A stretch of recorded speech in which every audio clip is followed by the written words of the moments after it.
Hola, soy Patricia Gómez. Bienvenidos a Adelante. Nuestro programa es ahora una serie mensual que forma parte de Milwaukee PBS Presenta y ustedes podrán vernos cada segundo martes del mes a las 9 de la noche por Canal 10. Así es que los invitamos a que nos acompañen. Y hoy nos unimos a la serie nacional de Ken Burns y Lee Novick, The Vietnam War, presentándoles historias de veteranos de Wisconsin que estuvieron en el frente de batalla. También Raúl Galván, quien dejó Cuba cuando niño, regresa a la isla para constatar cómo la política exterior entre los Estados Unidos y Cuba ha cambiado. Y el presidente Trump decidió cancelar DACA, una segunda parte de nuestra conversación con Dreamer Marisela Aguilar del Comité de Resistencia Juvenil. La guerra de Vietnam cambió la vida de miles de latinos que fueron enviados al frente de batalla. Fernando Hernández Rodríguez, José Cortés Ruiz, George Francisco Banda y Oscar Castañeda, veteranos de Wisconsin, nos cuentan sus historias y se dirigen a las nuevas generaciones para confirmarles que el derecho de los hispanos a tener voz en los Estados Unidos ha sido pagado con el último sacrificio de los veteranos latinos. This morning, yesterday, George called me up and said, hey, you have to pick up a memorial plaque. My name is Fernando Hernandez Rodriguez. In February of '69 is when I went over to Vietnam. I was 18.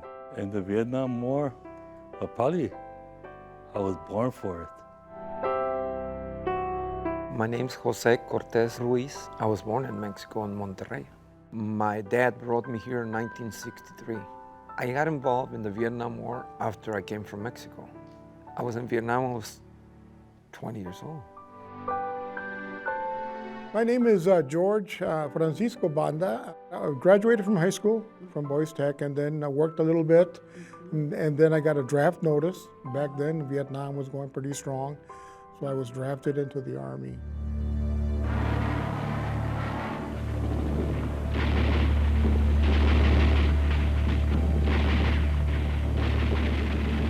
January 31st of 1968, every place in the country was hit. Every place, every outpost. It was just an all-out barrage by the North Vietnamese and the South Vietnamese. The Viet Cong, South Vietnamese Viet Cong, to attack every American position. And we all got it, one way or another. You remember these things. You remember sitting down with people and you know, maybe eating, and all of a sudden a barrage of mortar rounds comes in on your position. Rockets, a barrage of rockets come into your position. And you didn't know where to crawl initially, but then you had to fire your own guns. It doesn't matter that the barrages were coming in, you had to stand up and fire your own guns. And that was my experience in Vietnam. A lot of fear, a lot of chaos. We were told where to go, when to go, and how to go, you know, fully packed for 2 days, for 3 days, for a week. And we followed the orders. We knew what we had to do when the first shot came in. It's automatic. I mean, it just comes to you automatically. The day that I got shot, it was like something that never really leaves you. I mean, I can be doing nothing and I would just think of that brief seconds that went through my mind from when I got shot. And everything is like real vivid, real like I'm there. It was a long time before I could say that.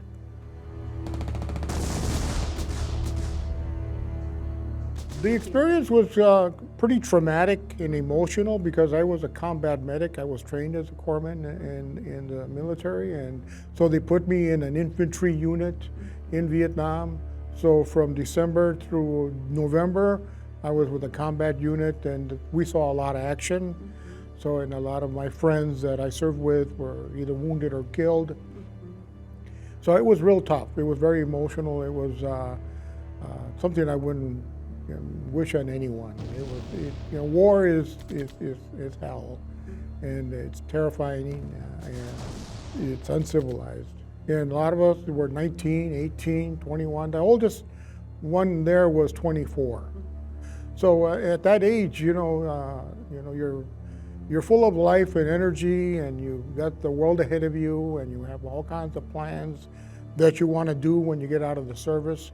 But here you are, you find yourself in combat, the other side of the world, in Vietnam, and all those plans that you have had, some of those guys never made it. We talk a lot about the guys that went in from Milwaukee, from our neighborhood that we knew,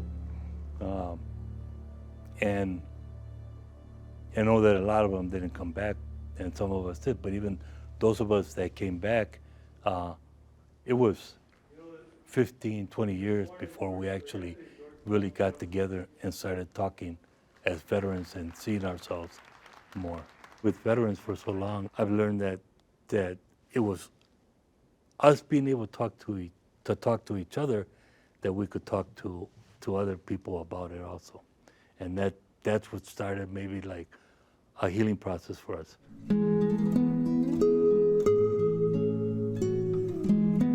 Sometimes I don't sleep well. I keep reliving some of these images that come into my mind. My management on the pain, I think, is excellent. I'm involved with 3 veterans organizations. I still do color guard duties with my uniform, my blues, and I have the all green Class A uniform too. Our job is to help veterans, and we need to do that more to show that Latinos have a rich history in the military. It's a wonderful change, and we're moving forward, and that we're finally getting a voice. Our voice is heard. For a while, we kept as a humble people, but then you start to realize you have to speak up. And then as far as Latino veterans also, that we contributed a lot for this country, and sacrificed so much and gave so much, and that we have a voice, and that we have contributed so much to the country that we should be allowed to speak up and say something about our contributions and to highlight those contributions.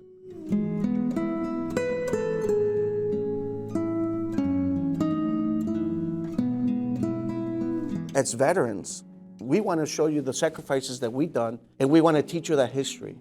We want to create an organization where us as Latinos could come together and share friendships, share stories, but also as a unit go out and impact the community.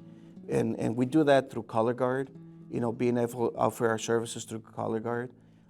What we also do is we give our final salute to veterans who have passed away. We do Color Guard for them and give our final taps and everything like that. But what we also do is we get involved in different organizations to help out other organizations, right? We help educate about military service, help educate in telling our stories and the struggles that we've gone through. But another aspect is called Latino Veterans Legacy of Valor, an annual event where we could bring together people from the community that would honor Latino veterans. It's one award, one individual, and we've been doing it for the last 4 years. So that's one way that we want to do and honor the highlights of what our veterans do in our communities.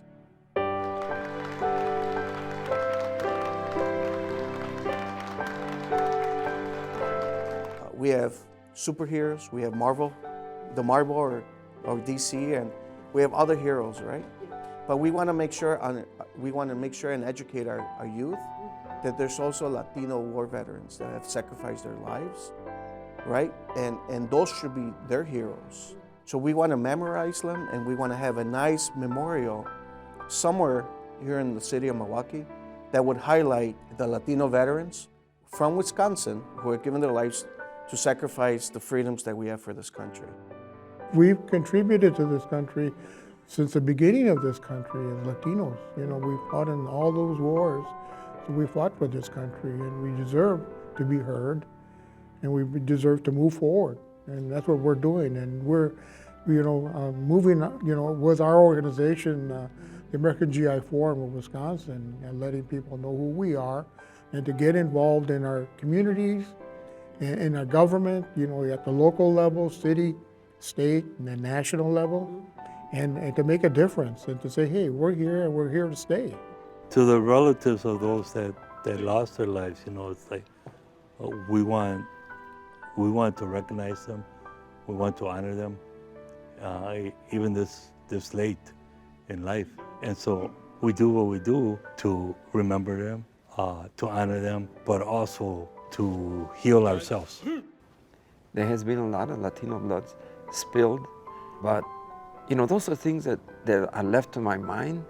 And as long as I'm alive, people like that I knew died in the war, as long as I'm alive, they'll be alive.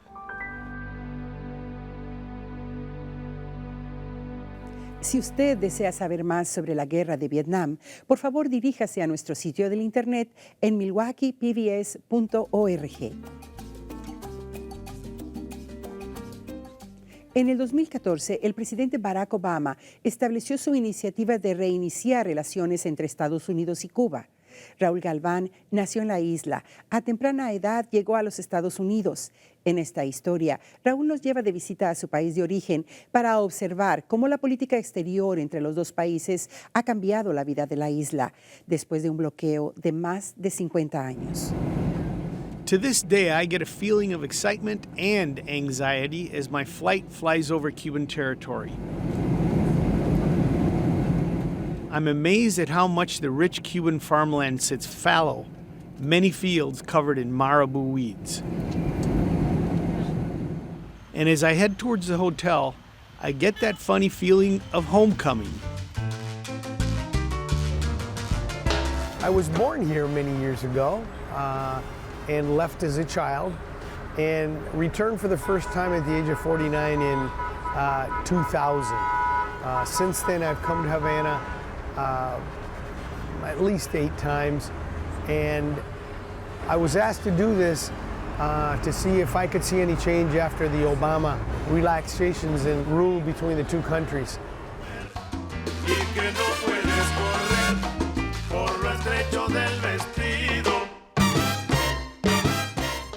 What some have called normalization of relations between the two countries was achieved by President Obama in December of 2014. Although far from normalized relations, the changes were more of a relaxation of the long-standing animosities between Cuba and the United States. The United States reopened its interest section in Havana as the embassy, made it possible for American air carriers to fly to Cuba, cruise ships to dock in Cuba, and it allowed some American companies to do very limited business in Cuba. It also relaxed travel restrictions. In May, I traveled to the island with a group of friends. We visited my hometown of Havana and the western provinces. To the naked eye, not much has changed in reality. There's still fewer cars on the streets. There's lots of the old cars on the street which are not environmentally friendly.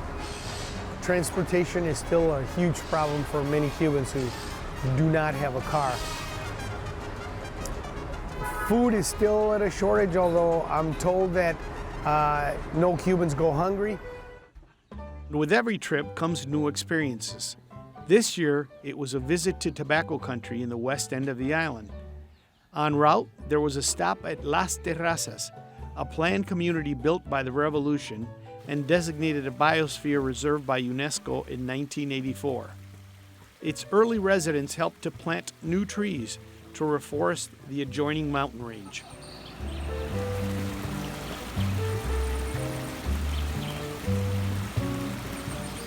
Also on the western jaunt was an overnight at the Bucolic Viñales Valley, where limestone formations called mogotes accented the landscape. We also visited the provincial capital, Pinar del Rio City, population around 190,000, Cuba's 10th largest city. It's a far cry from Havana, but a nice respite from Havana's hustle and bustle. Cuba has been welcoming tourists from around the world since the early days of the Castro Revolution in 1959. But one of the changes I noticed on my trips this year has been the increase in travelers from the United States. Most of these travelers are going to Cuba on people-to-people educational trips. one of the 12 categories under which Americans are allowed to travel to Cuba. Even though there was a spike in American travelers after the December 2014 announcements, interest has leveled off. In January, I accompanied a class from the UWM School of Architecture and Urban Planning, led by UWM adjunct professor Michael Martin. Martin's class took students to neighborhoods throughout Havana and the outskirts and provided a rare opportunity to visit CUHI, the Architecture and Engineering College of the University of Havana. A very famous architectural historian said that the TV killed the porch, because now people sit inside and watch TV all the time. But the porch was obviously a focal point of a lot of the architectural design. What I call the contradiction of Cuba continues to persist. Tourism and activities related to tourists continue to thrive. There's been an explosion in the number of paladares, private restaurants located in people's homes, which have raised the quality of food on the island. In my travel to the island in the early 2000s, there were very few dining options and only a handful of dependable paladares. In 2017, however, paladares are thriving. While the food options for tourists multiply, the options for the Cubans themselves, however, have made little or no progress. With a finite amount of food produced and imported on the island, the Cubans find themselves struggling to put meals on the table. At the home of Ernest Hemingway, folks, on the other side of the Havana Bay in a small town called San Francisco de Paula. And it just goes to show you that there has been long and deep connections between the States and Cuba, and that as a kid, I experienced many American influences, everything from watching The Lone Ranger on TV to going to Woolworth's downtown Havana and watching the Globetrotters out at the Ciudad Deportiva. So, Finca Vigía, Ernest Hemingway's home. Regla, on the east side of the Havana Bay, is accessible on the little ferries which leave the terminal throughout the day. It's a hotbed of Afro-Cuban religion and the home of the Black Virgin of Regla, who is venerated on the island, and whose image is associated with the Santeria goddess Yemaya, the Orisha of the ocean.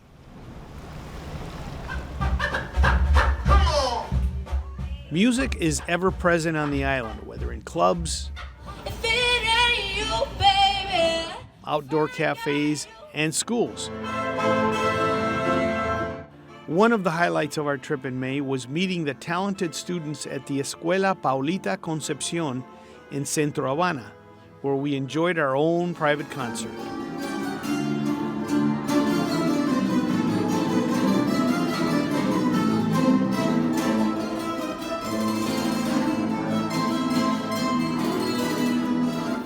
And on our last night, we enjoyed some Cuban-infused jazz at Havana's famed La Zorra y el Cuervo Club, with renowned Cuban drummer Yissy Garcia and her band.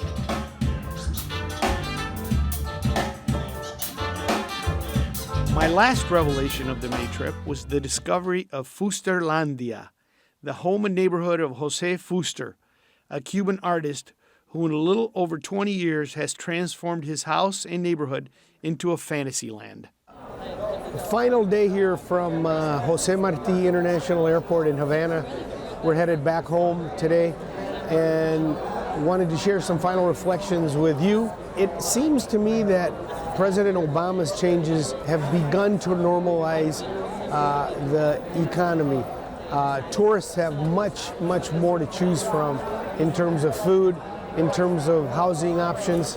However, I think the plight of the regular Cuban, I've spoken to many friends who echo the same sentiment that, things are very, very difficult. It hasn't gotten any better from them unless you're involved in the tourist economy, which can help you.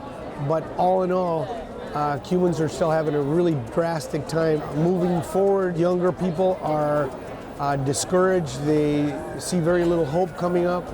Time will see what happens in Cuba in the next decade. Una nueva estrategia de las causas proinmigratorias es la que los jóvenes soñadores están promoviendo. En esta, el factor latinoamericano tiene una nueva narrativa.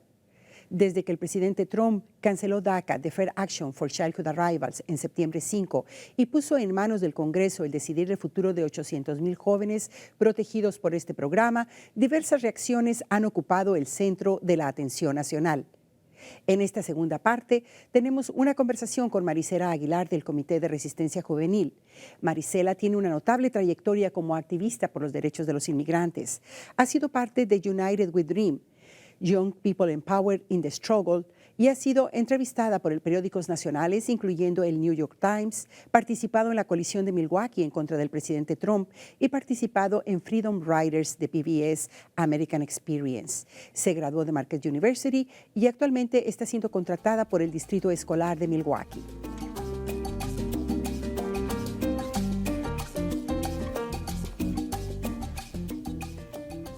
Marisela, gracias por estar con nosotros en Adelante. No, muchas gracias por la invitación. ¿De qué manera piensas que se va a extender a muchos más esa actitud, esa audacia, le llamaría yo, y también esa desobediencia civil de decir, esta es mi condición, volteen y véame? Sí, yo me acuerdo cuando yo compartí mi historia, unas cuadras de aquí en la Corte Federal. Creo que ahora muchos estudiantes de los que están un poquito más jóvenes, creo que se van a reunir al movimiento y tener una oportunidad de hacer esto ellos mismos.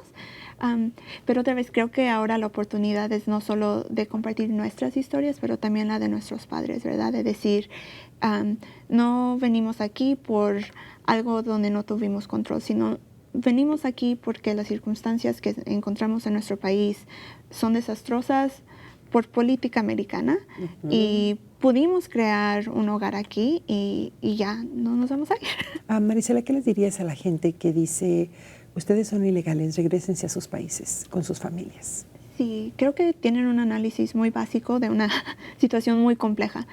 Como acabo de mencionar, nosotros estamos aquí como indocumentados porque el imperialismo americano creó condiciones políticas y económicas en nuestro país que fueron muy, muy difíciles para todos. Entonces, nos desplazaron, venimos acá y a pesar de todo, nuestros padres pudieron crear un hogar para nosotros. De aquí en Milwaukee nos trajimos las panaderías y tortillerías y los mariachis y creamos una comunidad que es bellísima. Y ahora, otra vez, nos quieren desplazar y decir, no, ahora vete a buscar otra parte a donde vivir. Y creo que obviamente no nos vamos a ir y como jóvenes tenemos la responsabilidad de decir, ya, no, hasta aquí llegó el cuento y no nos vamos a ir y vamos a luchar para crear una sociedad en donde esto no le pase a nadie. Los estudiantes han sido muy importantes en diferentes movimientos mundiales. Marisela, ¿crees que se puede despertar a esa juventud de todos los grupos, no estamos hablando nada más de los latinos, en una unidad por una causa que tiene que ver con derechos humanos?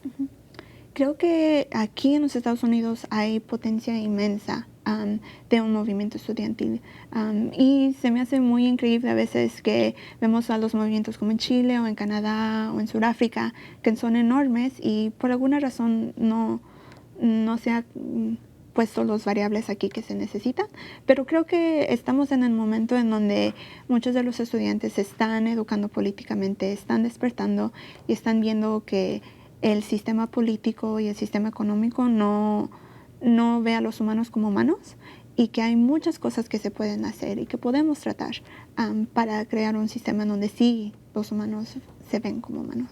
Hubo una participación muy grande de los jóvenes en la elección del presidente Obama. ¿Crees que fue algo relacionado con lo que estamos hablando?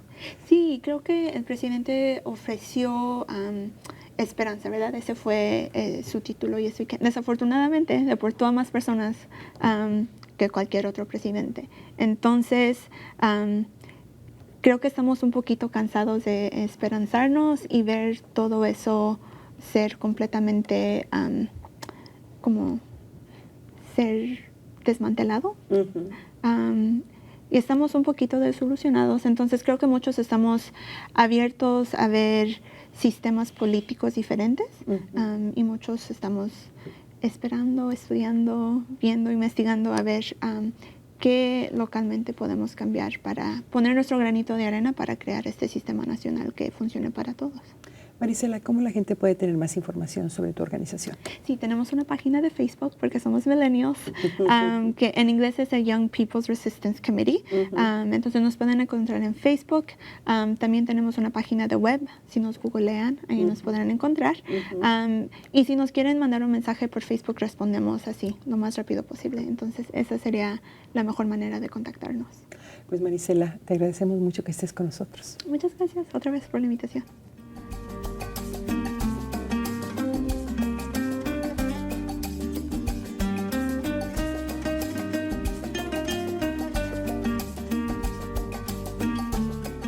Y con un hasta pronto nos despedimos, invitándolo a que nos dejen saber sus comentarios por teléfono en el 414-297-7544 o en nuestro correo electrónico. También para que visite nuestro sitio del internet en milwaukeepbs.org y en Facebook. Soy Patricia Gómez, deseándoles paz y bendiciones.